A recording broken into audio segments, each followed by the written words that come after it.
Hey everyone, Mark Parker here. LAL 2021 is just around the corner, and spots are filling up soon. So go get a ticket for you, your spouse, and maybe even your top guy, so you guys can come and experience some great value.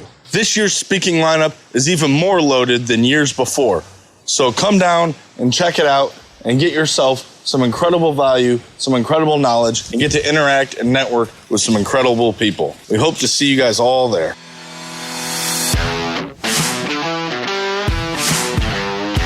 You're now listening to the Fullerton Unfiltered podcast. Straightforward, no nonsense business advice. Completely unfiltered. Grow your business. Grow your life. Now, here's your host, Brian Fullerton. Hey, what's going on, guys? Welcome to another episode of the Fullerton Unfiltered podcast. It's your host, Brian Fullerton here, hanging with you guys. Well, good morning. All right, well, a lot of updates I want to kind of get to you guys. There's so much going on here in the ecosystem, as well as have a quick, fun episode. Hopefully, we keep this one around a half hour. We'll find out. If I fail, make sure you guys timestamp me and post it on Instagram and call me out, because I think last time I said that, last week, Thursday or Friday or whatever episode we were doing, it ended up being an hour, so go figure. But here's what I want to do. On today's episode, I want to talk for a few minutes about some skills that can pay big dividends, and that is people skills. Okay, so before you change the track and you think this is going to be some boring or lame talk, I'm going to really come at it with some ideas that can be practical to help you guys make more money. Okay, period, case closed. Here's the deal. I wrote down about 10 different things I want to talk about. I got about 10 different book suggestions I want to give you guys as well. So you can always come back and reference this podcast episode if you want to grow your personal skill set with working with people. Now, here's the reason. We talk about business and X's and O's and making money and rates and per man hour and, what to charge, how to do a bunch of stuff with equipment. We talk about equipment till we're blue in the face, but one thing that you got to realize, and one thing that I had to realize, was that we are still always dealing with people in business. I heard many people say, like, we're in a people business, not a green industry business, right? We might dig holes and mow lawns and, lay pavers and whatever you want to call it. But the reality is that we are dealing with people, right? I mean, keep it really, really simple. We want to make sure that we're taking care of our customer. We want to make sure that people are happy. We want to make sure that people enjoy working with us. And so here's what I got. I've got a list of 10 different things I want to talk about that will help you be a more effective communicator. I wrote down some really great ideas. And then what I did is all the way, by the time we're done with this, I want to talk about how this can help you make money, because I've got some really good examples about how these have literally paid dividends. Okay. And I mean in the last week, but these are skills that I've learned over the last decade. So does that make sense? I want to talk about things that we can do to be a better communicator. We're talking about people, and then give you some practical stories as well. All right. Before we jump down the rabbit hole of talking about this topic, just so many quick updates for you guys. Launchpreneur Academy is less than 2 weeks away. We've got 17 tickets left for sale. Okay. So we're at the 300 mark, probably by the end of this week. So if you're coming, make sure you get your ticket, because there's 17 left. When they're gone, they're gone. Okay, so thank you to all of the other 3 people that were bold and they got their ticket already. I'm telling you what, we're planning the event. We've got hats, we've got shirts, we've got merch, we've got giveaways, we've got surprises, we've got speakers I haven't announced that are coming in. We have so much excitement going on for this thing. I'm investing into the whole event as well. I've bought light trusses, I've bought stage dress topping. I don't even know what to call it. They're trusses for lights, and dude, we are spending money on this event to take it to the next level, because my AV guy, he's like, hey, we're not doing the kind of volume we used to do, pre-COVID, in 2019. He was doing events every weekend, big conferences, tons of stuff. He goes, last 18 months, especially his niche for our AV guy, has went to virtual, right? So everybody's doing webinars and Zooms. And so he's like, hey, I can do anything about 150 or less. But after that, you're kind of pushing 300 people at your conference, bro. This is a big deal. So he goes, I don't know if if it was 2019, I would buy some of this stuff and rent it out to you and make my money back, over 10 rentals, right? But he goes, I don't think I'm going to be doing any 300 to 500 people events for the next 12, 18 months, because people are still on the fence and, with the world. And I said, awesome. I said, well, what do we need? So he's telling me this, like, this line item list of what we need for trusses and some lighting rigs and, screens. And I said, well, how much is it? So he gave me a number, and I just started laughing. I said, sure, man, go for it. Why not? And I just started laughing. I come home, I tell Liz, I go, hey, I bought something today. It was many of thousands of dollars. And she's like, Okay. She goes, we gonna talk about it first? I go, no, this is something that we just had to buy. So any which way, I think we're going to, if you guys throw a live event, call me, because I'm pretty much going to have a live event set up. And I could put that all in a small enclosed trailer and tote that anywhere across the country, if you know what I'm saying. So anyway, what I'm trying to say is we're making investments into you guys. We're making investments into Launchpreneur Academy Live. The stage is going to be just the bomb. We're going to really blow this thing up. And we want to just have the most first-class event and experience for you guys, especially so many of you that are coming for the first time. So long story short, get your ticket for LAL. We got, like I said, 17 or 18 left. We can't wait to host you guys. It's going to be awesome. The Overflow Hotel, Spring Hill Suites, Wixom. We have a reservation link. We'll try to leave that actually in the show notes if you want to get your hotel. The Hyatt has been sold out for about 2 months now. Okay. Other quick things here is that I'm potentially in the market for a truck. I've got some crazy freaking stories. This might be another episode for another time. I'm actually going to do a Truck Talk Tuesday video, so make sure you guys look forward to that. Tomorrow is... Man, I've heard all the squabbling and the complaining and the chatter and the whatever about trucks. And I said, yeah, of course, dude. It seems like it's been that narrative for the last 4 or 5 years. Because I bought my truck, it's $58,000. I took so much crap and so much heat. Oh, you should have bought a $20,000 truck with 150,000 miles on it. I'm like, yeah, good luck with that. You don't do that with a plow truck, okay? Not if you have an owner-operator business and you want to make sure your plow truck doesn't fall apart. So I got a bunch of heat, and now 4 years later, everybody's like telling me, dude, I'm getting a $55,000, $60,000 truck because that's the only thing left, because used trucks cost more than new trucks. And so I'll give you, for instance, and I'm not saying I'm right. I'm just saying, like, I hear the chatter from the internet and I'm like, well, you go buy a truck and you let me know what you come up with, because I am paying right now $49,000 to $55,000 for a vinyl seat, regular cab, aluminum, the regular hubcap style wheels, XLs. They're $54,000. And so for, another $10,000, I can get a Lariat kind of tricked out, get a nice truck, an owner truck, all this other mess. So probably going to be putting a custom order in today, believe it or not, for a new truck. And quite honestly, it might be 6 weeks when I get it. Could be 4 months. Okay. So here's the deal. The premise of this whole story was, the catalyst for this whole story was this last week on Thursday, I'm dialing for dollars. I'm calling on trucks. I'm doing the deal just like you guys are, man. I feel like a stockbroker. And I find a truck. I find the exact truck I want, which is a needle in a haystack, because it needs to have a couple different packages and the plow prep package. Can't plow snow without plow prep.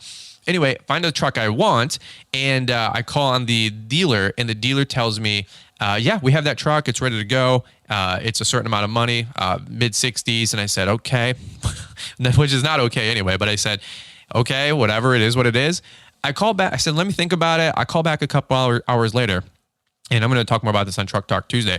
And the lady comes back and says, yeah, we have a market adjustment on that for $20,000 more. The truck was going to end up being like $89,000. I said, $89,000 for a Lariat F-250? I said, are you out of your dang mind? I literally chewed her out. I said, that's unethical. You guys suck. I was like, well, who do you think you are, dropping 20 G's on a sticker? And then she just rebuttals. She goes, supply and demand. Like, no people skills, which is one of the reasons I'm doing this talk, is because she just literally didn't even answer my question. She just said, supply and demand, honey. You want the truck or you don't want the truck?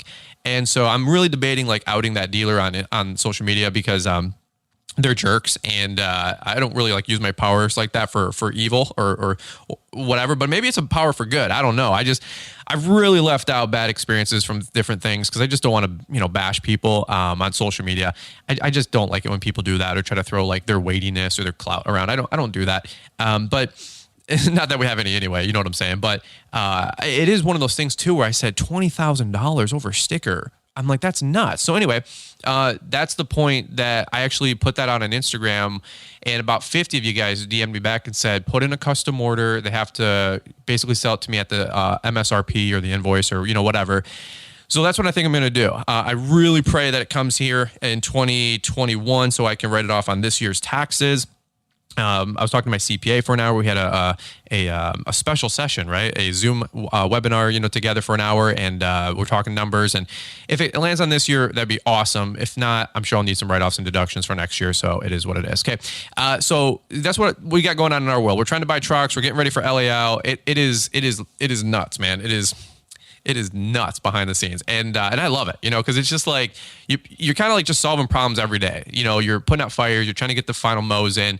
We're trying to do our final invoicing. I got lunch with Bedell the other day and, for probably a good hour and a half at a pizza joint. And he's doing good. We're doing good. Life is good. It's just busy, man. It is just busy. All right. So that's my quick update. Let me do this really quick. Let's hear from today's show sponsors, show announcements, and then I'm going to rip through this really quick. 20 minutes talking about people skills and ways that these can pay huge dividends for your lawn and landscape business. All right. Let's check it out here. Let's kick it over to Marty, Mr. Producer, and we'll come right on back. Ratings and reviews. Each week, we take a minute to highlight your guys' reviews of the show. Our first 5-star review, and they are all 5-star reviews, my friends, comes courtesy of J. Mars. Here's what he writes. I went to my first GIE last week and met Brian. I'm not in the business, but my 17-year-old son and my daughter's 20-year-old boyfriend are. I've been hooked on wanting to learn as much as I can. Thank you, Brian, for the show and for all of your hard work. Next, we have Jason with Heritage Lawns and Irrigation. I'm a lawn director here and have been in the turf biz for 23 years. Love what I do. And all these young guns that you have on and bring onto the show are so passionate about lawn care. Just gets me so jacked up and pumped up.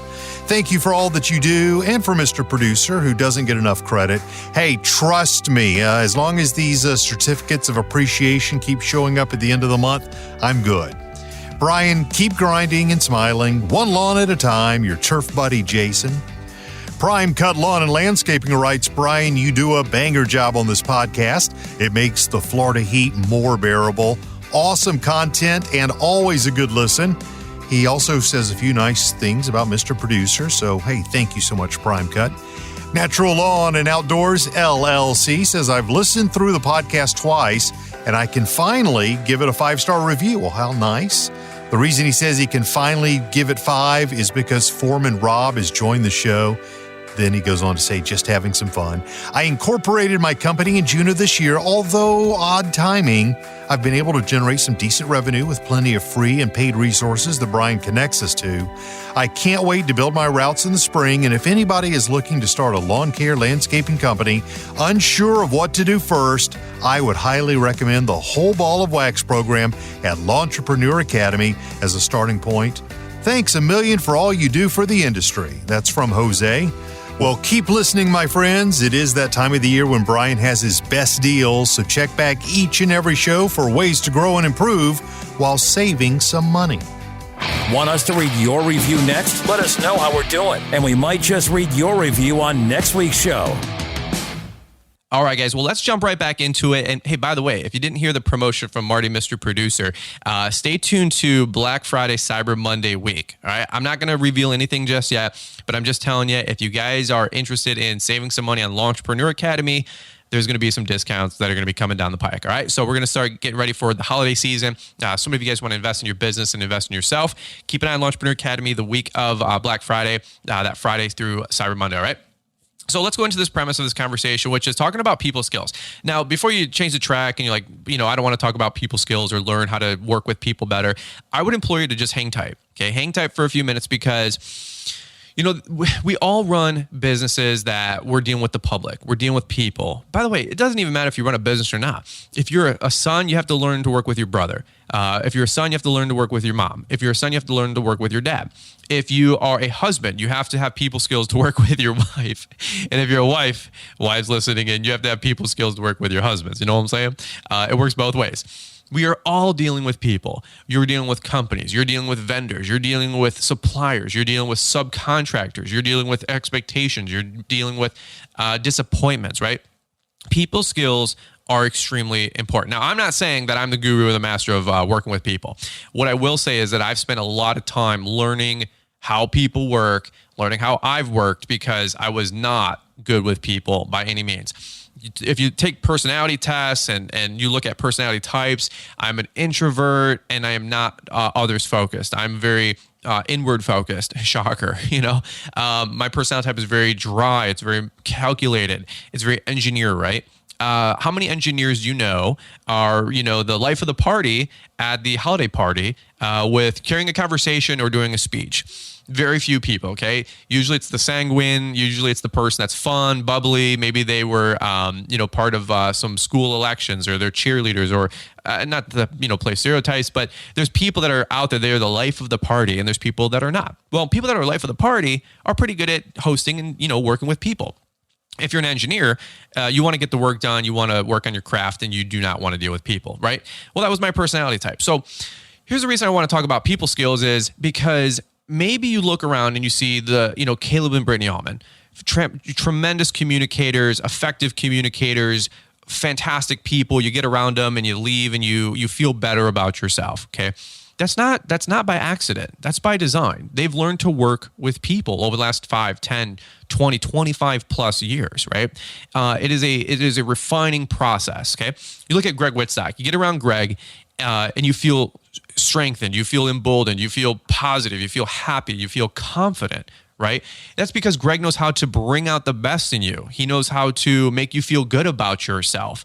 You get around Corey Ballard, right? There's never a time where I'm getting around Corey Ballard and I feel like, man, I feel yucky, or I feel worse, or I feel not as good as I should, right? Every time I get around Corey, hey, what's up, bud? What's up, Hoss? How you doing, winner? He makes me feel good about myself. And I'm like, hey, man, I'm doing with this, and this. And he goes, dude, that's awesome. Good for you. And I say, yeah, I also got this, and this. It's not going that well. He goes, dude, don't worry about that, man. Chin up, man. We all have tough days and hard days. And, let's get back on the horse, man. Let's kick butt. And I'm like, yeah, dude, you're right. Corey knows how to work with people. He's got 160 to 200 teammates and employees that he works with his companies. Corey's learned a few things about working with people. Now, here's the deal. Let's go back to 2006, 2007, 2008, Brian Fullerton, Brian's Law Maintenance. I didn't know people. I didn't know how to talk to people. I was not a good communicator. I was not effective. I'm not saying that I am now by any means. I'm just saying I did not know how to talk to people, work with people, look people in the eye. Okay. And so here's the deal. Let's imagine this. We're all day long, we're in business and we're trying to work with people, right? We're trying to sell jobs. We're trying to make money, handle expectations, handle complaints. Would you imagine that a good thing to learn maybe in our career is how to deal effectively with people? I would say yes. I would say as important as laying stripes, or as important as laying pavers, or as important as doing a landscape design, or effectively pruning a shrub or a tree is the ability to work with customers and people. Now, here, listening in, I'm sure there's the whole spectrum of people, right? You've got the masters like Greg Wittstock and Corey Ballard and the Almonds. You've got the brand newest guy that's just found the podcast. He's been in business for 30 minutes, cut his first lawn, put out his first flyers. Welcome to the show. We love you. We appreciate you. Let's, get on the bandwagon. We're going to rock and roll, help you grow. And then we've got everybody else in between. I would personally say I'm an in-betweener, right? I'm always developing my people skills and always learning to get better with people. But here's the deal. Let me go through a couple different things that I wrote down that I think would really help you guys understand, and maybe just give you guys the cheat sheets, the spark notes with how to deal with people. And by the way, if you really want to go down this topic, I've got some other books and resources that I can give you to help you guys learn more about these different topics. All right, the first one I want to talk to you guys about, and again, here's our cheat sheet, is eye contact. All right, when we're talking about eye contact, I mean exactly what we're talking about. Looking people in the eye. Everything is communicated through the eyes. I mean, we can talk about body language and nonverbal communication skills, and 93% of all communication is nonverbal. That means your body language, your tone, your how you're mirroring the other person, right? We're going to get into it. But I would say that arguably the way I know I'm effectively communicating to you is when I have your eyes. Actually, that's something that Liz and I say all the time in our relationship. And not to be petty with each other or like demeaning to each other, but when Liz and I talk, we know when we're listening to each other and we know when we're not listening to each other, right? That's something we had to learn in our communication with our relationship is when we're trying to talk to each other and we know the other one's not paying attention, we go eyes, eyes, eyes. And it's not to demean the other one. It's nothing like that. It's just when somebody has something important to say with each other, we say, hey, do you hear me? And they go, yeah. But then you say eyes. That means we both lock eyes and say, this is important. Now, I don't think you can do that with a customer and say eyes, eyes, eyes. But that's something that we're going to be teaching our kids, that eye contact is everything with communication. Okay. So how are you dealing with your eye contact with a customer? By the way, how is a customer dealing with eye contact with you? If they're not looking at you in the eye or they're hemming and hawing, it might show that they're uncertain or they're not trusting you or they're not trustworthy. Eyes are everything. Okay. Another one I want to talk about was voice flexion. These are people skills that you can use and adopt and work on, okay? I'm giving you the Spark Notes and the Cliff Notes. Voice flexion. Well, what is voice flexion? Voice flexion is you can raise your voice to sound excited. You can lower your voice to sound, like something's more dramatic or you're upset or sad, right? Voice flexion is when you're on a phone call with somebody and you are talking to a company and you're saying, hey, I need to get these parts in by Tuesday. Can you make it happen? The guy goes, well, I don't know. Deliveries or this.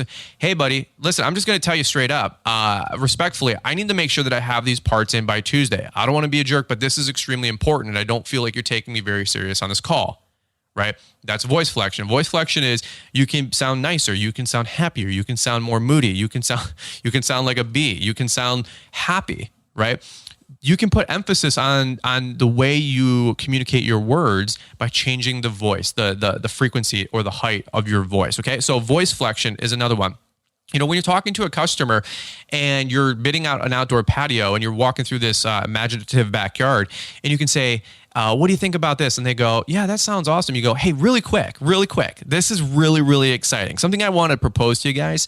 I'm not here to sell you or anything like that. I promise you. But here's one thing I really want to talk about. We have not mentioned lighting. Okay, lighting is incredible. It adds so much ambiance. It is an exciting thing to have in your backyard. So many people, when we install the back patio, we don't add the lighting. They always later wish that they could, but it's going to be triple the cost. And so one thing I just wanted to tell you, and so you're raising your voice. You sound excited. You sound excitable. That's something that you can do with your voice when talking to a customer, okay? This is voice flexion. Another one, body language. I just put body language in general. Do you have your arms crossed when you're talking to somebody? Do you look clammed up? Do you not have your body opened up, your hands open, your palms facing out and open, right? I mean, this is like almost politician talk sometimes too. Like when you see a politician on stage, the good ones, and I mean like the career politician folks, when they talk, they open with their hands up. They talk with their hands up. They talk with their palms facing the audience. Right. That's kind of really weird because if you think about it, when's the last time you talked to somebody and pointed your hands out like you're going to shoot lasers out of your palms? Okay. They talk on stage with their hands open, their hands up, talking about how like they have nothing to hide. Right. That is a huge one. When you study body language, is somebody leaning back or somebody leaning in? When you're at a speech and you see everybody on their chairs, are they all leaned back, slouched back, or are they all on the tip of the edge of their seat, leaned forward, hunched over with their notebook, like engaged in? You might be doing some speech with somebody. If you see everybody laying back, maybe jolt the audience because they're drifting, right? So I wrote down body language. When you're talking to a customer, do you got your hands in your pocket? Do you have your, are you punching your hand with your fist? Might be aggressive. Well, Brian, let's not get lost in the minutia here. We're just trying to sell pavers. And I'm telling you what, the more you make people feel comfortable and at ease and have great effective communication skills like these, they're going to help you with your closing rate, your success rate with talking to customers and signing them up for whatever you're selling. Okay. So we could talk all day along about body language, but what does your body language say when you're let's go back to relationships. When you're talking with your husband and your wife and they're sticking their hand out and pointing a finger at you, do you think that they are excited to talk to you? Or do you think that they're mad about something and they're mad at you? Okay, so body language, okay, pick up on those things. Another one I wrote down, we'll just keep going through the list, is slow down.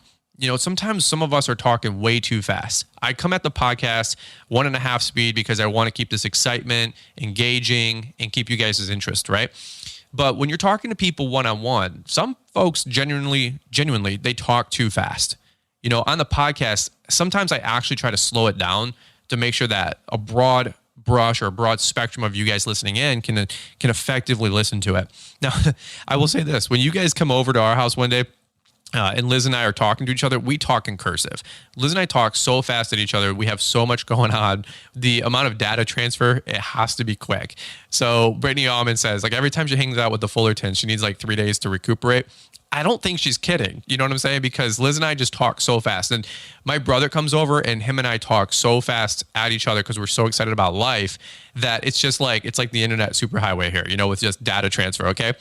But imagine when you're talking to a customer and you're going through a bid, or you're trying to, they have questions, they have concerns.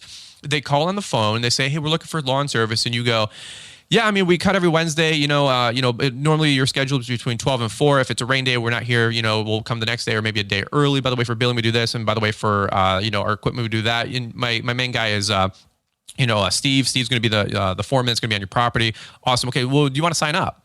And they're just like, 1 second, I'm bopping my kid on my knee. What did you just say? How do you guys do your billing?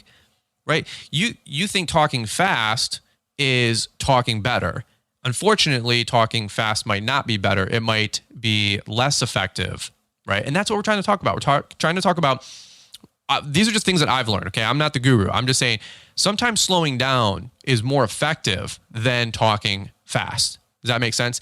It doesn't matter what you say, it's what the other person hears, right? It doesn't matter what you say, it's what the other person perceives, right? We've all heard stuff like this. So some of you guys, maybe you're talking too fast out there. I'll tell you what, there's times when I'm talking to people and I have to slow it down. Just to mirror that person, or I just know that I'm a fast talking person and they're a slow talking person. All right. Now I'm going to play devil's advocate because the next one I wrote down was speed up. There's some people out there that they talk slow, and there's nothing wrong with that. But here's the deal. In business and in life, you have to be excited about what you're talking about. And it's not a regional thing. It's not a certain whatever thing. Maybe you come from a family where everybody's just happy and chill and just slow talking, and that's fine. But there are going to be rooms or elements or places you go and things you do and people you talk to where if you're talking slow, you are not going to be engaging. You're not going to be interesting enough for somebody to listen to or want to listen to. It's not an indictment. I'm not being mean. I'm just saying there's times where you have to step it up. You have to be excited about what you're talking about. It's like one of those jokes. It's like, hey, buddy, you excited? Absolutely. Okay, well, why don't you notify your face? Like that whole joke. It's because people are like, some personality types are just so chill. They're so rock solid. They're not affected by crowds or hype or motivation or whatever, and that's fine. But if you're trying to effectively communicate to somebody about something that you are internally excited about, you have to externally be excited about it too. Does that make sense? So some folks, if you talk slow to me, I imagine that I believe that you're not excited about what you're talking about. It doesn't matter how good it is, what it is, how perfect it is. If you're talking slow to somebody like me, right? So if we get to meet each other and we're at a dealer open house or at an event or I see you at a gas station or at a pizza shop and we start talking and I go, hey man, how's things going? And you go, things are really good. I've never been happier in my life. I'm going to go, oh my God, I think that their dog Fido just got ran over by a car. And that's not funny, but it's like, if you talk to Liz and I that way, we're going to be like, dude, that person's got something going on, man. They're a serial killer. And it's not right or wrong. I'm just telling you, you got to learn how to effectively communicate your message to somebody else. And by the way, there's other times when Liz and I, when we're talking to other people, we slow it down because those people probably think that we're, on cocaine. So, all right. I don't know if I can say that on a podcast. I don't care. It's unfiltered. All right. Another one was speak up. Speaking up and speaking loudly. Let me give you an example. If you have to talk in a way that makes it sound like what you're talking about, you're excited about.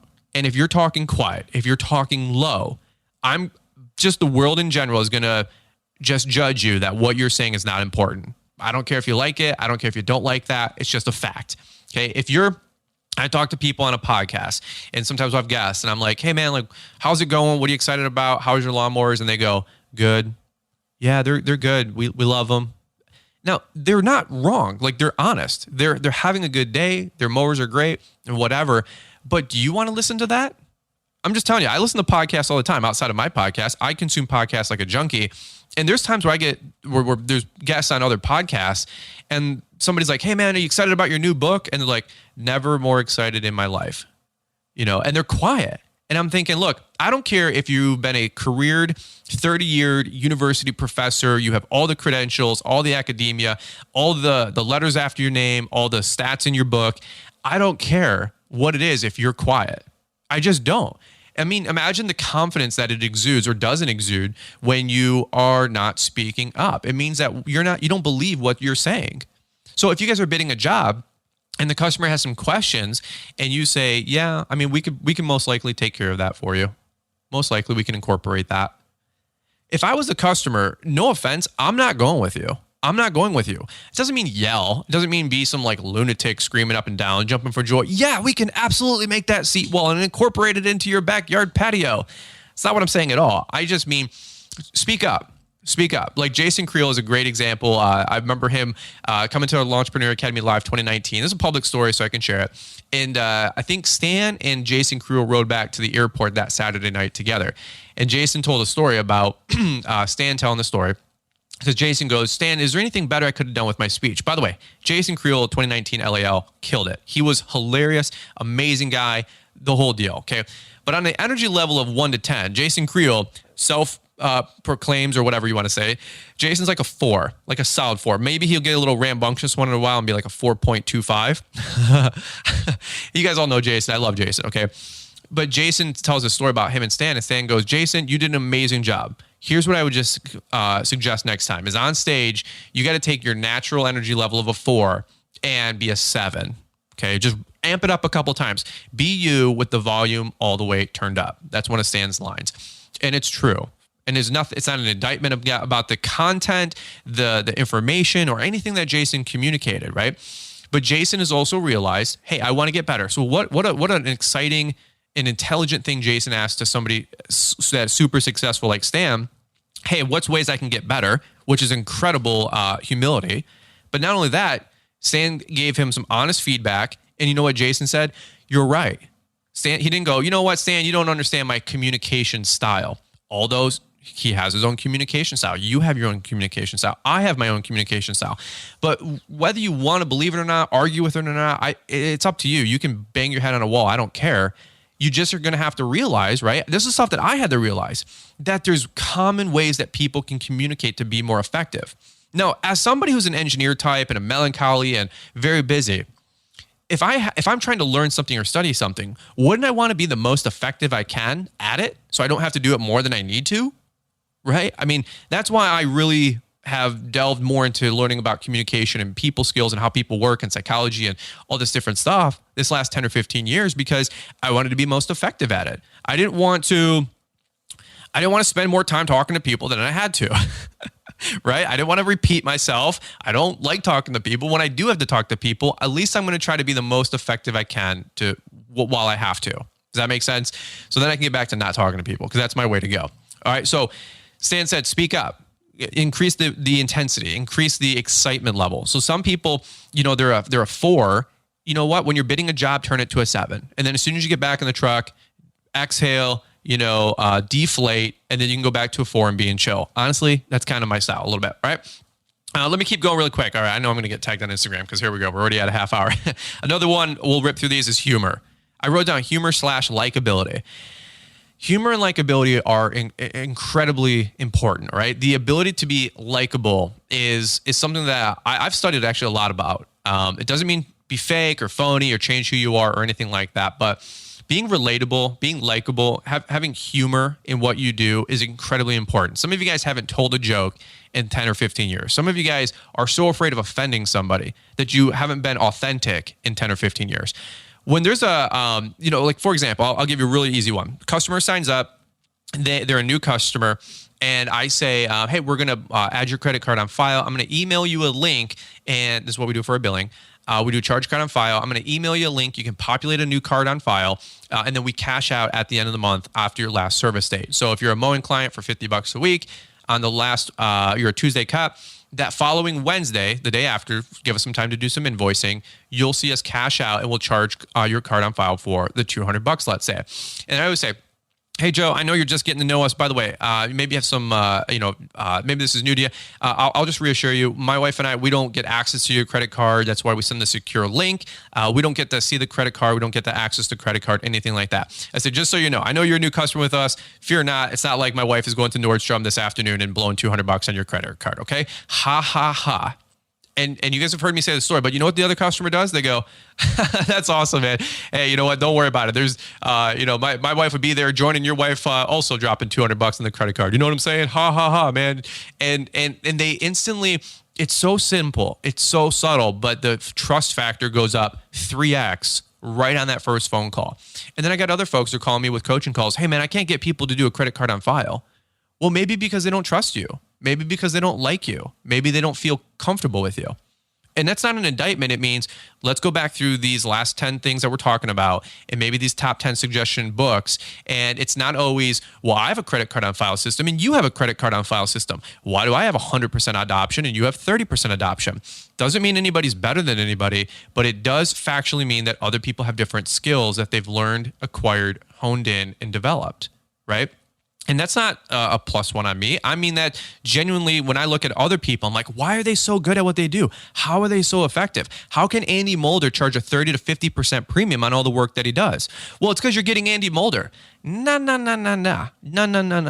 See, you look at the surface thing. I'm looking at the subterranean thing, 3 levels deep, right? It's all about base. Right? That's what they say. Well, I'm looking at what is the reason people go with Andy. They like Andy. They trust Andy. They know they're going to get a good job with Andy. Andy communicates things. Andy explains things. Andy paints the dream. Andy paints the vision. I'm sure Andy gets excited. Andy's a pretty mellow, level-headed dude. I guarantee you Andy's taking time to excite that customer about $150,000, $200,000 extraction out of their checking account. Okay? That doesn't happen without good people skills. Right? So when you get around Andy, look how he holds himself. Look how he communicates. What's his body language? What's his eye contact? Does he slow down? Does he speed up? Does he speak up? Does he have some humor? And say, humor and likability are huge. Crack jokes. It's okay. If you don't know some jokes, get around people and write down 10 different jokes that you hear from other people and write them down in your phone. Borrow people's content. Right? I mean, that's something that I do all the time. Dave Ramsey, you call in and somebody says, they go, welcome to the Ramsey Network. What's how you doing? And then that person goes, I'm doing great, Dave. How about you? And Dave goes, doing better than I deserve. And he does his little little Dave chuckle. Right? And what does that do? It makes the caller feel a little bit more at ease. It makes Dave feel a little bit more at ease. It makes you feel more at ease that Dave's a real person. There's some humor. There's some likability. I could talk about that forever. Hey everybody, it is Caleb with Almond Landscape. Brittany and I are going to be speaking at Launchpreneur Live event here in Novi, Michigan on November 13th. Our speakers that are with us, and I humble myself before thee with these kind of speakers, Paver Pete, Brian Fullerton, of course, Jeff Joyner, Greg Whitstock, Corey Ballard, and the one and only Keith Kalfas, of course. Fantastic value for the ticket price, for that kind of knowledge, experience. It's nothing but the epitome of value. Plus, as myself, as a guy that likes to eat, they feed you pretty darn well at this thing, too. So we really look forward to seeing you at Launchpreneur Academy. Live event, it's going to be fantastic. Again, November 13th, Novi, Michigan. We will see you folks there.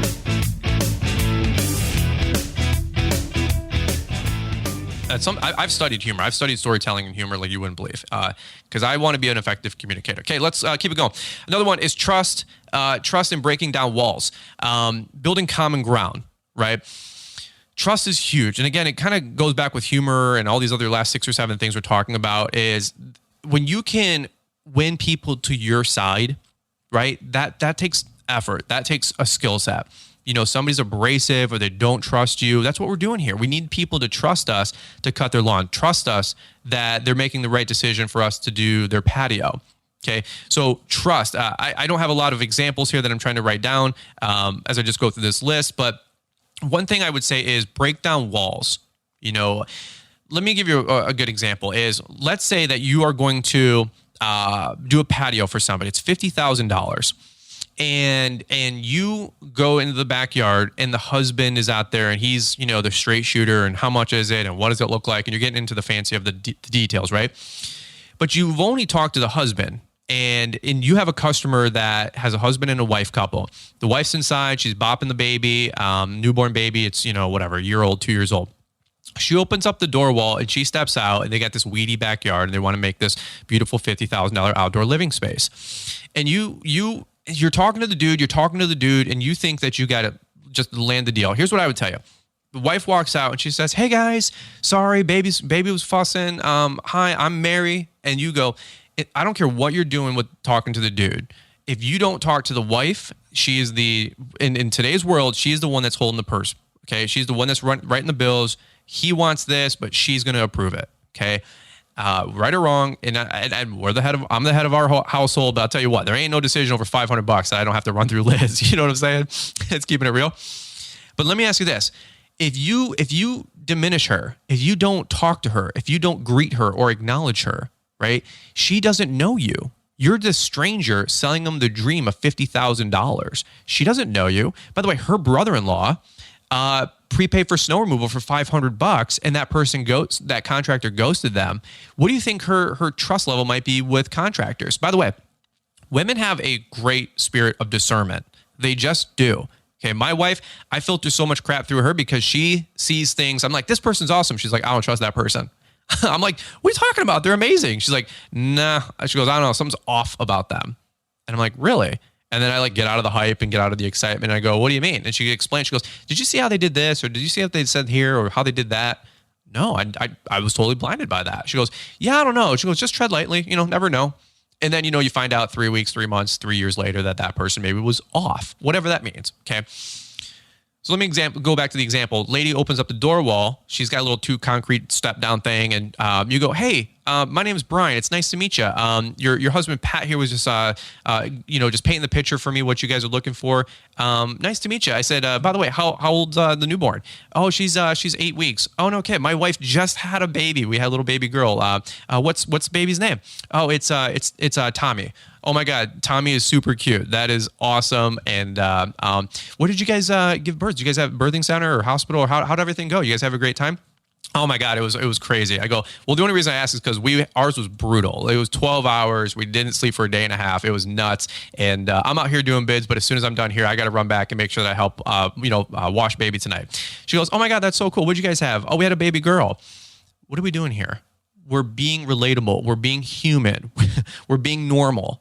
And I know you lave pavers better than the next guy, but the guy that can out-talk and out-communicate is going to out-get you on those jobs. I don't care how good you are. And I've said this many times. So many people are better at laying stripes than me. They're better at editing YouTube videos than me. They're whatever. But it's the likability. It's being nice. It's being friendly. It's being a real person out there. You guys know what I'm saying? So you meet Mary or whatever. I was using her name. Let's say it was Mary. And you go, hey, your husband Pat was explaining what you guys are looking for. I've heard his spiel, and I've heard what he's weighed in and what you guys are looking for. Is there anything that you are specifically looking for? And you might find out that she grew up and Sundays were always bonfire nights for the family. Saturday nights were bonfire family night. That's where the family came together. She hasn't had a bonfire in 10 years because she grew up, went to college, got married, and now she's got a little family. They have one 3-year-old and a little 8-week-old. They want to have bonfires on Saturday. Now you talk the whole time about living the dream, in this outdoor living space, and the husband goes, "Oh my God, I totally forgot to mention that we wanted a fire pit, a fire ring, a seat wall, whatever. I don't know." And she goes, "Yeah, we would love to incorporate that." And you go, "Oh my God, I think that's awesome. Saturday, night bonfire family nights with marshmallows. I can see it now. By the way, we could add some little bit lighting elements here to make it easier to walk through from the door. That way nobody trips on anything and bops their head. We can also add an outdoor fire grill. You're upselling. And what you're doing is you're building trust. You're breaking down walls. Before she opened up that door wall, she thinks that her husband's getting sold on $50,000 of something. And she's like, you know what? We were going to put that money towards the kids' college fund. Now she comes out in the door wall, she talks to you, she gets to know you, and now you're Brian, now you're Brad, now you're Jeremy, okay? And she saves your number in her phone as Jeremy Contractor versus, Contractor, right? Brian Contractor, Brian the lawn guy versus just, Brian's Lawn Maintenance or, J. Jacobs Grounds, and it's just like the 800 number, okay? Now you're a friend. And they trust you. And they trust you, and then you introduce your guys to her as they come on site, and you're building this friendship. You're being trustworthy and likable, right? I spent some time on this because it's true, right? This is something that's a huge skill out there, especially if you're doing anything over a $50 lawn cut. I mean, you've got to be. Liz and I don't let people come into our world or our house unless we get some good vibes. You pull up in a crappy. This is a whole nother story for why you have your vehicles washed. You don't have to have a baller $50,000 truck. You can have a $25,000 truck with a little bit of rust on it. That's fine. Just make sure it's washed. Don't make it look like you were Bajan on the muddy dirt roads, the weekend before. Wash your truck. Keep your stuff clean. If you haven't showered in 3 days, your hair's not kempt. Gosh, I can give 100 examples. clean up. For the love of God, clean up. And you're like, oh, my stripes are better. I don't care if you come to our house looking like a bum for the HVAC or the maintenance guy. I'm not letting you in. In fact, and if I do let you in, things are unholstered, if you know what I'm saying. Okay, they're laying around. All right, let's keep going. I'm already over my 30 minutes, but another one. Let's build bridges. You know, a lot of people. I heard an analogy once is a lot of people, and I know I'm guilty of this too. Is they try to catapult their message across the ravine to the other side, right? Like you just bombard people with bombshells and mortar rounds with your message. Okay. And that's 99% of people try to communicate that way. Instead, try to build bridges with people. I mean, politics is probably the glaring example of this right now. Both sides are just lobbing mortar rounds at each other. They're just catapulting napalm at each other. Nobody's building bridges. Nobody's finding a way to communicate with the other side. Nobody is finding a way to build a bridge. Nobody's willing to compromise. Nobody's willing to listen. And by building bridges, I mean, I want to get to know you. I want to hear you, right? Because once I hear you and I understand where you're coming from, before I can communicate about what I want or what you want, right? They call this a zero-sum game. We both want something. And if you want one, and I want one, and my goal is for me to get one and you to get zero, and your goal is for you to get one and me to get zero, right? We both are at zero, so because neither of us got what we want. Now, if I give you a half and I get a half, right, we both have a half, and it's called compromise. It's called building bridges with people. Instead of trying to catapult your message across the ravine, try to build a bridge, build trust, build likability. This is finding common ground with people. And you build that bridge. And when you have that built bridge, we can traverse back and forth and we can understand each other and where we're both coming from. Okay, so instead of just screaming your message at the holiday season, you got some friends that come over that are liberal and you're conservative. You got some friends that come over that are conservative and you're liberal, right? Instead of just lobbing napalm at each other, try to have I know this is like a lost art in our world today, which is just a sign of a society on the demise. But if you can't have civil conversation, believe it or not, I'm very conservative, as you guys would probably have realized on the podcast. Duh. But that doesn't mean that I don't have liberal friends or progressive friends. I have tons of them because I want to understand them. Believe it or not, I'm very moderate in my approach to a lot of people. Now, I'm not going to change my values for you, but I want to understand where you're coming because I believe firmly in the way I do, and you believe firmly in the way that you do. Just because I have my beliefs doesn't make your beliefs automatically wrong. I know that might be a mature way to approach things, but the fervency that I believe in my beliefs is the same fervency that person has in their beliefs. What does it do me any benefit, or vice versa for that other side as well, to lob each other with napalm and mortar rounds and just catapult our messages across and it just explode? It's just scorched earth. Nobody wins. It's a zero-sum game. In fact, if I build a bridge and I say, hey, you know what's important to me? My family, my kids, and our future. And you say, you know what? Interestingly enough, what's also important to me is my values, my kids, and my future. Oh my God, we have common ground. Now, the way we get there might differ, but I do believe our values are what are going to keep us together. That's what this country is absolutely lacking, is that we don't have any common values anymore. But I will bet you, I will argue also that we all have very similar values. If somebody's liberal or somebody's conservative, I guarantee you that they all want to make sure that their kids have a better future than they do, that they did. Right? I believe that we all want to make sure the future is better than the past. I think there's still a lot of things that can bind this country, but I think with the noise that destroys from the media and the social media and just politicians in general, they're just swirling the pot, man, making sure that we all infight. You know, black, brown, white, Asian, redhead, blue hair, green eyes, blue eye. I believe that all this stuff, not to get on a rant here, is just, I'm not saying there's not some stuff that's baked into a couple different things here and there, but I will say, generally speaking, I think that the person next to you or the person across from you or the person you're walking next to right now has more in common with you than you think. I really do believe that. I have to believe that. Liz and I do believe that. And that's why we decided to have kids, right? We know the world's messed up, but I know that there's more that should bind us than separate us, especially in this country, okay? So let's keep going. Build bridges with people. For crying out loud, build bridges with people. Emotion and message. So here's the last thing I'll say is when you look at messaging, to talk about the catapult thing, it's almost like, I heard a really good analogy is like, let's say you got a little sewing pin, a sewing needle, right? And that's your message. Your message is flicking your pin at somebody. You're flicking the needle at somebody. And it might not be the most effective. You're just lobbing. So if I'm standing 5 feet away from you and you take a pin, a little threaded sewing needle, and you flick it at me, I mean, unless it's in the eye, more than likely it's probably not going to hurt. It's probably going to bounce off me, right? But I heard somebody, that's your message. Now, if you take that same needle, little 3-inch needle, and you take a piece of 2 foot long rebar, and you take some coil wire, right? Some chicken wire or whatever, or some duct tape. And if you put that needle on the end of that rebar, and you just put it on the side, and you take some duct tape or some electrical tape or some chicken wire, and you wrap that needle to this rebar, your rebar is the emotion, right? Your rebar is the javelin. And if I take my message coupled by emotion, now I have a weapon. Now I have something that's effective.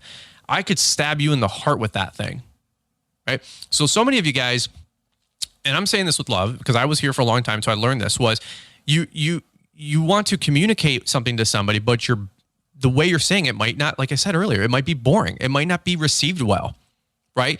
So many people are afraid to laugh. So many people are afraid to cry. So many people are afraid to communicate effectively because you think you're going to get canceled or judged, right?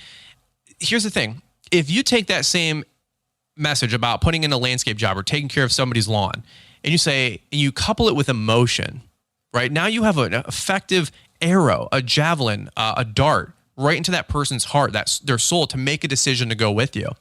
If you're not coupling your message with emotion, I would argue that you're really just playing the odds and you're kind of rolling the dice of whether or not your message is going to get through. Right? I mean, it's okay to be an effective communicator. It's okay to want to be results driven. So when I'm talking to somebody, I'm excited, I'm passionate, I'll laugh, I'll cry, I'll add emotion to it. Somebody's like, well, grown men don't cry. I've also heard somebody say, don't trust a man that doesn't cry because he makes all of his decisions with his head and none of them with his heart. I don't trust people that don't cry, guys or girls. I don't know where that became a sign of strength that somebody doesn't show emotion. That's not true at all.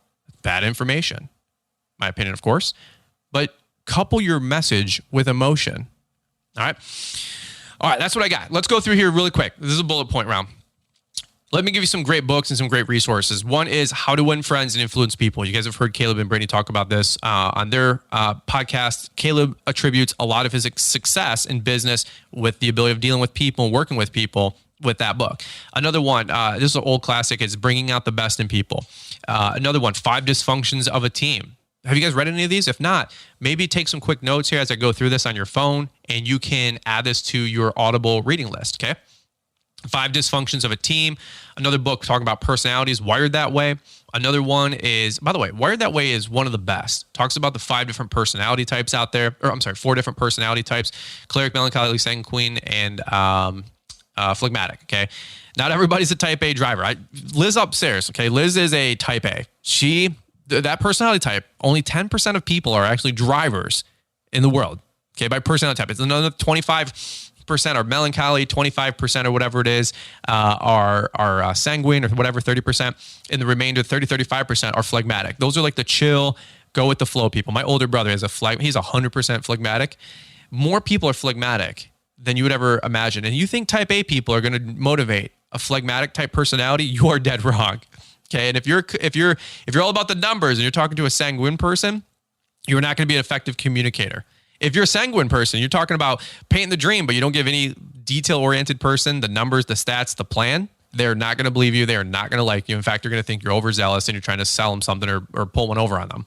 You got to learn personality types. If you're a choleric, if you're a type A and you're a driver, and some of you guys are that way in the podcast, you already skipped forward 6 times to get to the meat. Right?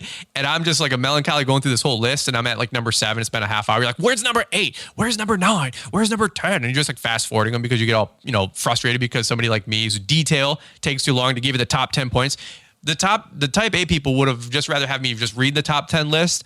In this episode be 9 minutes long. Some of you guys listening to it right now are probably shaking your head laughing, okay? But you have to learn those different personality types. The way I communicate with Liz is extremely different the way that I can communicate to my older brother. But you have to have that relational intelligence to know how to deal with both. Another one, Power and Confidence in Dealing with People. Art of Dealing with People. See at the top with Zig Ziglar is actually a lot of people skills based in that book. These are all books I've read over the last 15 years. Everyone Communicates, Few Connect, John Maxwell. One of my favorite all-time favorite books ever on communication. Words That Work with Frank Luntz. Frank Luntz, master pollster, master communicator. He's won the last 3 presidencies besides Trump. Okay. He wrote speeches. He gave polling data. He is the one that helped Obama, Bush, and whoever else win presidencies. I'm dead serious. That guy alone with his firm is the ones that helped with effective communication. It's all about the economy. It's the economy, stupid. Bill Clinton, those people, that's all Frank Luntz stuff, okay? Les Giblin, Skill with People. I think that's a pamphlet style one. I remember reading that a long time ago. Let's see. We've got Dealing with Difficult People. That's a book I wrote down. Sometimes you got eggheads, buttheads, difficult people to work with. First off, you want to try to avoid those people in your life in general, but let's say you're a company and you got a person who's a salesperson. They're bringing in, $3 million a year in revenue for your company. They're the closer. They're the salesperson, but they're also a jerk. They are not great with people. How do you deal with somebody you really need this person, but they're also very toxic? Well, that book gives a bunch of great examples. Okay, that book actually helped me a lot because Liz and I've had to deal with that with some people in our life. Dealing with Difficult People. Another one, 21 Irrefutable Laws of Leadership. That's Maxwell. I had to throw a couple of Maxwells in here. 360-Degree Leader. And then one of the best ones, in my opinion, was 5 Levels of Leadership by John Maxwell. Everybody wants to be a leader. Some people think they're a leader. Talks about positional leadership, earning leadership, the 5 different levels of it. Talks about managers versus leaders. Really, really good book. Okay, so some of these are in our Amazon affiliate links, but because I earn a nickel every time somebody buys a book. Oh, he's plugging his Amazon affiliate links. Dude, relax. I make a nickel. I don't even know what we make on our Amazon affiliate links. I don't think I've logged in my Amazon affiliate account in 2 years. Hopefully we're still getting checks. I don't even know. That's how much it is if it's that negligible. You guys can, you know what I'm saying? So, all right. A couple different things I wrote down. Practice talking. I know it sounds weird to say, but this was a thing for thousands of years, and it has not been a thing the last 150 to 200 years. Okay. Oration, charisma, storytelling. These were things that everybody did in society for thousands of years because they didn't know they didn't write stuff down, right? They didn't have smartphones. So stories were the Iliad and Odysseus and all these different stories. These were orations. These were told by story, passed down by story for 600 years. Now, somebody's going to fact check me. It was 512, man. Okay, well, have some humor. Okay, that's why you're not an effective communicator. Just have some fun. But these stories were communicated for hundreds of years, if not thousands of years. Okay, things were only, written down in modern history the last, 1,000 years or two, right? It's not like this was going on forever. Okay. Now, modern day society, do you have to remember Think and Grow Rich and then orate that to somebody else? Good Lord, that would be a task. No, thank God we can write these things down. But when's the last time in high school, when's the last time in college you were challenged to speak and communicate? Every class, and I'll tell you, I was in the same boat. I opted out of everything like that. Any speech class, any leadership thing, any talking obligation. Heck no, I'm not doing that. You know what I tell the young people all the time? Hey, I'm thinking about high school or college. What do I do? Leadership, salesmanship, communication, anything you can do. Speech class, persuasive theory classes. Learning how to talk to people is extremely important, not to beat a dead horse, okay? But when's the last time you were in your truck and you're going to a job site and while you're driving there, you're talking? Believe it or not, here's one thing I'll say. You're always talking. You get that voice inside of your head. And I'll just tell you guys, we're carnally minded. A lot of us, I mean, even the best of us, we have nothing but negative self-talk, don't we? We're driving to a job site. They're not going to go with me. They probably got 3 bids. Oh man, I lost the last 2 jobs because some lowball dude in my area, you just speak this negative, you speak this crap. Here's what you have to do. You have to be offensive with your speech, internally and externally. By the way, you know how you control the internal conversation going on in your head? By externally changing the narrative. What I'm telling you, what I'm trying to share with you guys is life-changing if you adopt it. You might want to go back to this episode a couple of times. the way you change the narrative inside your head is by changing the words externally. It's really hard for you to have self-doubt and negative self-talk when you're outwardly saying, I'm a winner, I'm a butt kicker, I have an affirmation card. I pull up to a job site, I am Brian's Lawn Maintenance. We are the most effective, lawn and landscape company in the year. Our customers love us. We take care of our customers. Nobody outbids us. Nobody outworks us. We out hustle everybody. We are the go-to lawn and landscape company in town. We are the go-to people in town. People love us. People vouch for us. Our customers advocate for us. We have nothing but customer refers and positive reviews everywhere that we go. Why don't you have a business affirmation card? Right? And that's something that you can put into your truck and in your visor. And when you come up to a red light, you got 48 seconds for a red light and 12 seconds when it's green. Why don't you take that 48 seconds? Because I'm crazy like that. When you have 48 seconds, why are you not taking your phone out? You're doing it anyway. And while you're checking out Instagram, wondering about some FOMO, some stupid thing that somebody else is posting. And I'm not a hero. I'm just saying I did this for a decade and I still do this. Listen, I still do this. We'll pull out our phone and we'll read our affirmations. Oh, Brian, you're just Mr. Motivation and you're just Mr. Success. You got it all figured out, don't you? No. I don't have it all figured out. I have me more figured out. You know why? Because when I go onto my phone, for the first 10, 15 years, I was like I said, Brian's Lawn Maintenance 1.0, I was scared. I was afraid. I had nothing but fear. I had no idea about anything. And I was letting that loop self-reinforce negativity. And I said, man, I got to stop this crap. This big steel drum I've talked about. It was just spinning and spinning. And I had to stop that. You know what's one way to do that? Your words, being offensive with your words. Liz and I have goal cards. We actually just redid it about a month ago because I'll tell you what, man, everything that was on our goal card from spring of 2021 has come true. And they weren't low goals. Okay. Like I'm a whole nother story for a whole nother time. And then we're not heroes. I'm just telling you, like, you're not going to argue with me that speaking your future does not work. I'm just telling you, Liz and I had to redo them about a month ago. I'm like, hey, our goal card is very outdated. Because we were speaking it in the shower because we have it taped to the outside glass mirror or glass door of the shower. When's the last time you read your goal cards? I used to have a goal card that I laminated that was in the seats between my truck. Then I had my employees finally go, what's this? And I say, it's my goal card. And what's a goal card? And, I'm like, hey, shut up or I'll fire you. I'm just having fun. But they'd be like, what's a goal card? I'm like, I'm speaking my future. I'm speaking my goals. Why is that weird? Why would that be weird? You're weird for not having one. Oh, you think you're going to be successful? Yeah. Well, no, I don't. But I'm going to trick my brain into making sure that I believe my own bullcrap so I do become successful. Right? Kobe Bryant says, envision making the shot. LeBron says, envision making the shot. I've made the shot 1,000 times. Michael Jordan, man, I've put me in 1.5 seconds left on the clock. I've envisioned making the game-winning shot 1,000 times. That's why he makes them. And then somebody else says, your family member who's broke as hell says, we got a goal card? Dude, do that. Next time you go out with a family and you drive and you got 4 people with you, you got your brother and sister-in-law or your mom or somebody, your dad, and then you get to a red light. Both you and your wife take out your goal cards and read them for 48 seconds at the red light, and then just see how awkward it makes people feel in the back seat. And they're going to go, one of us. What cult are you guys in? No, I'm just speaking my goals. My wife and I, we have a goal. We have goals. We have a vision for our life. We have a vision for our future, right? We're not snapped, susceptible to the negative influences of other people. We're not going to get snapped by losers, period. And you might be listening to the podcast, this guy's bold, whatever. I don't care. I'm not here to care about your feelings. Okay. I'm here to give the information that's going to help you guys win, succeed, and grow. Period. This stuff works. Every successful person you've heard talks this way. And this is stuff that I wasn't doing. And I'm like, you know what? Sounds kind of weird, kind of cuckoo. Okay. It is what it is. But you know what? I got over that in about 30 minutes. I just started doing it. 10, 15 years later, it's a habit. Like it's something where we notice, like, hey, we need to change this. We need to update this.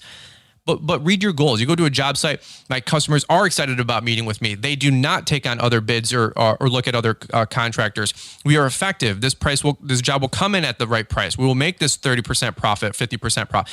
We will come in on time. We will be effective. Our customers love us. They care about us. The neighbors want to know what we're doing. And we get referrals all the time. Everywhere we go, we earn referrals. Whatever you want. It's wide open. Okay? All right. Last thing I'll say, these will pay huge dividends for you when you are dealing with people. I know it's kind of like the obvious here after talking about this topic for an hour, but learning how to relate with people. Like, for example, I'll just give a quick one. Customer calls me the other day. Snow's $3.99. It's now $4.49. All of our new customer signups are $5.75. My current customers, they're going up $50. Whatever. Okay, it's $400. And I know which way she voted. By the way, it wasn't the way I voted. I'm not making any digs. It is what it is. I said, she goes, "Oh my God, it goes up 10%. I go, I'm like, yeah, like gas is up twice from last year. My plow parts are up 11%. I'm paying $4 more per hour for labor. I said, She called up. Her name is Karen. I said, "Hey, Karen, why don't you just call, touch base about snow? You excited about signing up again this year?" She goes, "Yeah." She goes, "Absolutely." She goes, "What's the price?" I go, "Hey, Karen, to be honest with you, it went up $50. It's $4.49 instead of $3.99. It's just a $50. It's just, I use the word just purposely. It's just a $49 increase." I said, "To be honest with you, Karen, that's just to cover the cost of our overhead, labor, and we're seeing price increases across the board like crazy. To be honest with you, Karen, there's nothing else I can do about it. We're not making any more money on it. That's just to cover our costs." "Oh, well, $4.49. That's a lot. I mean, that's a 50. That's a lot of money." Hey, Karen, look, I'll be totally honest with you. I agree. I'm a consumer too. If you can find it for cheaper anywhere else, I would suggest go with that person. We've been taking care of you for a decade. We'd love to earn the business again. You're going to get us every time. We know the site. We're going to take care of you guys. And you know what? Frankly, I'm a consumer too. If you can find it for less, go for it. But if not, we're going to be here for you. Okay. We super appreciate you. No, honey, go ahead. It's okay. I get it. I understand it's 10% more. It is. She goes, "Everything's costing more these days. It's crazy." And I'm like, I want to scream like, then why can't my price be 10% more? Right. But she's like, that's just something we all deal with in our industry. And I mean, I've never seen it almost anywhere else. That's something that just bothers me the most about our industry is that people talk down on that. And it's like, well, why can't my price go up 10, 15%? Everybody else did. I used to get like 20 groceries for $60. Now I get 10 for $60. I mean, I don't do a lot of grocery shopping, but when I go through, I'm like, groceries are expensive, bro. Like, this is ridiculous. Eating out's expensive, but so is grocery shopping. Oh, it's cheaper to eat out or cheaper to grocery shop. I don't know about that. You know what I'm saying? So, but that pays dividends, right? Because here's why. I learned some people skills. I related. I built trust. I might have mixed in some humor. I slowed down my speaking to be more relatable, right? I didn't just talk fast and try to pull one over her, right? I had some voice flexion, right? I could do 4 or 5 of these different topics out of the 10 just by being on the phone. Okay, I get it. Price of the snow went up. It is what it is. But here's the thing: if I didn't relate, if I didn't build a bridge, if I didn't earn her trust, if I didn't have some humor in there, if I didn't have some empathy, it would have cost me $400. It would have cost me $450. That's one phone call. It was maybe 3 minutes, and it was worth $449 or whatever. So people are like, well, I don't want to learn people skills. I don't want to. Well, what else are you doing where you're making $449 in 3 minutes, burning up the phone, dialing for dollars, as I call it? You're like, well, I'm way better at plowing snow than you are. Probably. I'm way better at mowing stripes than you are. Probably. I'm way better at this than you are. Probably. You're right. I would say you can be right or you can be wealthy. So you're right. You're right. You're right. You're right. You're right. You're right. Everybody's right. When they want to judge me on the internet, you're right. Everybody's right. You're totally right. And you know what? I'm just gonna just sit back and get rich and get wealthy. I told my wife that all the time. This is something that Liz honestly has struggled with in the past. She's like, well, this and this, and she just wants to tell the world off, and I'm like, I get it, but you can be right or you can be rich. I said, I'd rather be rich and just let customers think whatever, let people think whatever, and just go win. Just go win. Who cares? Right? But my point is, just to button this whole thing up, okay? You can plow snow better. Caleb Allman can probably sell better. You can lay stripes better. Greg Whitstock can, motivate people better. Somebody that's criticizing, what you're doing can probably outrun circles around you, right? Even though you think you're the top dog, somebody else can probably outrun circles in you. There's always a bigger fish, right? Star Wars Episode 1, there's always a bigger fish. That's fine, but be a better communicator. And in this world today, think about your opportunity. How much are people learning about communication? About people skills, about interacting with people? Find me a 15-year-old that can look me in the eyes, and I'll give you $50. Other than you guys listening to the show, because that doesn't count. Because you guys can hold a conversation. Homeschoolers can hold a conversation. I talked to a public school 15-year-old. You can't get anything out of them. I talked to a homeschooler, 15-year-old, and he's telling me about his day and how he just did $40,000 in the last 7 months with his part-time lawn landscape business. He's 15 years old, right? As my advocate for homeschooling. But anyway, or private, education, any which way. But work on communication. In a world where everybody is going on social media and going online, right? There is so much opportunity to work with people to learn how to communicate.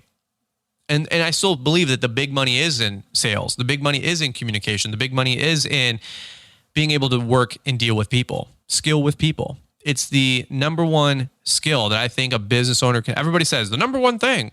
I still think that the ability to adapt is number one, but I think the ability to also work with people is right on up there. Okay. And if you can effectively communicate with people, you're going to be able to write your own check. In lawn care, in selling computer parts for IBM, in selling cars, it's always coming down to people. Okay. Working with people, working effectively with people. All right. This was my, I'm telling you what, man, I put like a lot of time and effort and thought into this list. If you guys appreciate it, maybe share this podcast somewhere. You guys can all tag and troll me because I went for an hour and 7 minutes on this thing, or hour and 10 minutes now. I thought it was going to be a short and sweet half-hour episode, but I get all fired up. I really am trying to get meat content to you guys. I think this is really, really helpful stuff. Maybe not. You guys let me know by you guys show by the downloads and how many times you guys tag and share it on Instagram, and leave us some 5-star ratings and reviews. If you like this episode, maybe leave me a rating and review. Let us know how we did. We're pouring it out there for you guys, and honestly, I just want you guys to win. I want you guys to win so bad, and I want to give you guys the tools to win. Go back through that reading list. Maybe download, one a month for the next 12 months and say, you know what? I'm not a very effective communicator. I'm 19. I don't have a lot of confidence. You know what? 12 months from now, you can. 12 months from now, you can be a rock star by learning these books, these people skills. Read them 10 pages a night. 10 pages a night is a book a month, and a book a month times 12 books a year. Let me know what your finances look like after 12 months of reading good books like this, or reading 12 months straight of John Maxwell, or 12 months straight of these Robert Kiyosaki type books. Okay, work on yourself, build yourself up. That's my plea to all of you guys out there, because I want to see you guys be effective. I want to see you guys win, and I want to see you guys grow. All right. That's what I got today's episode. We'll stay tuned here with, we got a Wednesday show coming up, a Friday show coming up. So many great things going on around here. Entrepreneur Academy tickets, that's the last thing I'll say. Get them while they're hot. We got about 8-9 days left, and then tickets are going to go down on, I think, November 8th on Monday. They're going down on Monday. All right. That's what I got for you guys. Over now. Have a great day. Love you guys, and always appreciate the support. And by the way, last thing I'll say, October was our biggest month ever for downloads on the podcast. For real. Like, you guys crushed it from last year's all-time high. Couldn't be more thankful, more indebted, more excited.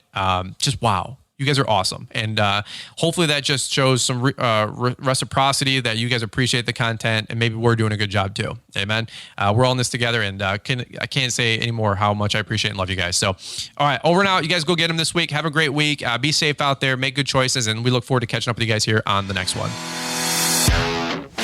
Thanks for taking the time to listen to the Fullerton Unfiltered podcast with Brian Fullerton. We hope you enjoyed this production. If so, please consider leaving us a 5-star review for the show. While the techniques and ideas presented here are designed to help you grow a more successful and profitable business, no one can guarantee these results for you. We want to emphasize that entrepreneurship is not easy, and the ideas presented here are just the opinions of Brian Fullerton and his respective guests. No one can guarantee success for you.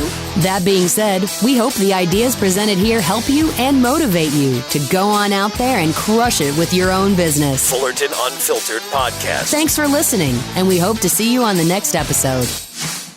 This has been a Brian Fullerton and Mr. Producer production.